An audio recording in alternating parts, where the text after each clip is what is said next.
ಒಂದೊಂದು ಹೇಳ್ತಾರೆ, ಒಂದೊಂದು ಮಂತ್ರಿ ಒಂದೊಂದು ಬಾಯಿ ಬಂದಾಗ ಹೇಳ್ತಾರೆ. ಒಬ್ಬರು ಶಿಕ್ಷಣ ಮತ್ತು ಸಾಮಾಜಿಕ ಸರ್ವೆ ಅಂತ 9 ಹೇಳ್ತಾನೆ, ಆರ್ಥಿಕ ಸರ್ವೆ ಅಂತ 1 ಹೇಳ್ತಾರೆ.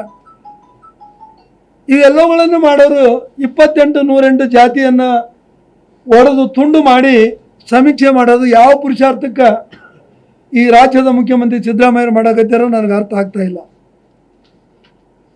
ಕೇಂದ್ರ ಸರ್ಕಾರದ ಜವಾಬ್ದಾರಿ ಐತೆ ಅಂದರೆ ಜನಗಣತಿ ಜಾತಿ ಗಣತಿಯನ್ನು ಮಾಡುತ್ತಾ ಇಡೀ ದೇಶಕ್ಕೆ ಅದನ್ನು ಹಂಚುತ್ತಾ ಸಂವಿಧಾನದ ಅಡಿಯಲ್ಲಿ ಅವರು ಮಾಡಿರ್ತಕ್ಕಂಥದ್ದನ್ನು ಇವತ್ತು ಎಲ್ಲರೂ ನಾವು ಒಪ್ಪಿಕೊಳ್ತಿರ್ತೀವಿ.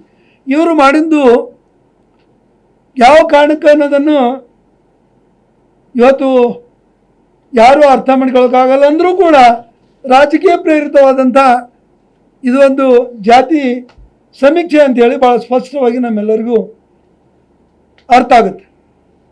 ಇವತ್ತು ಎಲ್ಲ ಜಾತಿಗಳನ್ನು ಒಡೆದು ಆಳ್ತಕ್ಕಂಥ ಇವತ್ತು ಸಾಮಾನ್ಯ ಜನರ ದೃಷ್ಟಿಯನ್ನು ಕೂಡ ಇವತ್ತು ಇವರ ವೈಫಲ್ಯತೆಯನ್ನು ಮುಚ್ಚಿಕೊಳ್ಳೋಕೆ ಇದು ಒಂದು ಅವಕಾಶವನ್ನು ತಗೊಂಡ್ರು. ಕಾಂತರಾಜ್ ವರದಿ ಬಂದಾಗ ಮಾಡ್ಬೋದಾಗಿತ್ತು. ಮುಖ್ಯಮಂತ್ರಿ ಆಗಿ 2.5 ವರ್ಷ ಆಯಿತು. 2.5 ವರ್ಷ ಸುಮ್ಮನೆ ಕೂತ್ಕೊಂಡು ಕೊನೆ ಪಕ್ಷ ಅವ್ರು ಅಲ್ಲಿಂದ ಬೇಡ ಅಂದರು, ಇವ್ರು ಇಲ್ಲಿಂದ ಬೇಡ ಅಂತೇಳಿ 108 ನೆಪಗಳನ್ನು ಹೇಳಿ ಕೊನೆಗೆ ಮತ್ತೊಮ್ಮೆ ಸಮೀಕ್ಷೆ ಮಾಡ್ತೀವಿ ಅಂತೇಳಿ ಈಗ ಹೊಂಟಿರೋದು.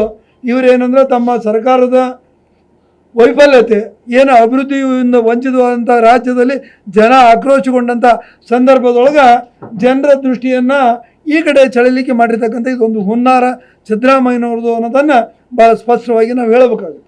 ಇವ್ರಿಗೇನು ಇವತ್ತು ಅಭಿವೃದ್ಧಿಯಿಂದ ಹೆಂಗಾಗೈತೆ ಅಂದರೆ ಬೆಂಗಳೂರಾಗ ದಿನ ಮಾಧ್ಯಮದಾಗ ನಾವು ಕೇಳ್ತೀವಿ. ಇವತ್ತು ಇಲ್ಲಿ ಇರ್ತಕ್ಕಂಥ ಬಂದಿರತಕ್ಕಂಥ ಅನೇಕ ಇವತ್ತು ಮಲ್ಟಿ ಕಂಪ್ನಿಗಳು ಇವತ್ತು ಬೇರೆ ಕಡೆ ಹೋಗ್ತೀನಿ ಅಂತಂದೇಳಿ ಭಾಳ ಘಂಟಾಘೋಷವಾಗಿ ಹೇಳ್ತಾ ಇದ್ದಾವೆ. ಅಂದರೆ ಮೂಲ ಸೌಕರ್ಯಗಳು ಪೂರ್ತಿ ವಂಚಿತ ಆಗ್ಯವು, ರಸ್ತೆಗಳು ಎಲ್ಲ ದಿವಾಳಿ ಆಗ್ಯವು. ಅಂದರೆ ಎಲ್ಲಿಯೂ ಕೂಡ ರಿಪೇರಿ ಇಲ್ಲ, ಹೊಸ ರಸ್ತೆಗಳಿಲ್ಲ, ಹೊಸ ಅಭಿವೃದ್ಧಿ ವಿಚಾರ ಇಲ್ಲ. ಇವು ಎಲ್ಲವುಗಳನ್ನು ನೋಡಿದಂಥ ಈ ರಾಜ್ಯಕ್ಕೆ ಏನೋ ಆಶೆಯನ್ನು ಇಟ್ಕೊಂಡು ಬಂದಿದ್ರು ಅನೇಕ ಕಂಪ್ನಿಗಳು ಭ್ರಮ ನಿರಸನ ಹೊಂದ್ಯಾರ ಅನ್ನೋದಕ್ಕೆ ಇವತ್ತು ಅವರ ಹೇಳಿಕೆಗಳ ಸಾಕ್ಷಿ.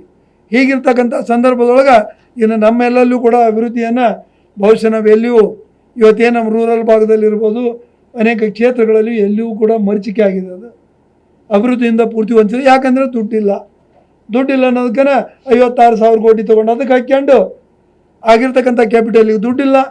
ಇವತ್ತು ಅಭಿವೃದ್ಧಿ ವಂಚಿತ ಆಗಿರೋದು ಎಲ್ಲರಿಗೂ ಸ್ವಲ್ಪ ಜ್ಞಾನ ಉಳ್ಳವರಿಗೆ, ಆರ್ಥಿಕ ಏನು ಬಜೆಟ್ಟು ಮತ್ತು ಆರ್ಥಿಕ ವ್ಯವಸ್ಥೆ ಬಗ್ಗೆ ಗುರುತಿದ್ದವರಿಗೆ ಎಲ್ಲರಿಗೂ ಗುರುತಿದ್ದಂಥ ಮತ್ತು ಹೀಗಾಗಿ ದಿವಾಳಿ ಆದಂಥ ಸರ್ಕಾರ ಇವತ್ತು ಜನರ ಮನಸ್ಸನ್ನು ಬೇರೆ ಕಡೆಗೆ ಎಳಲಿಕ್ಕೆ ಇಂಥ ಜಾತಿ ಸಮೀಕ್ಷೆ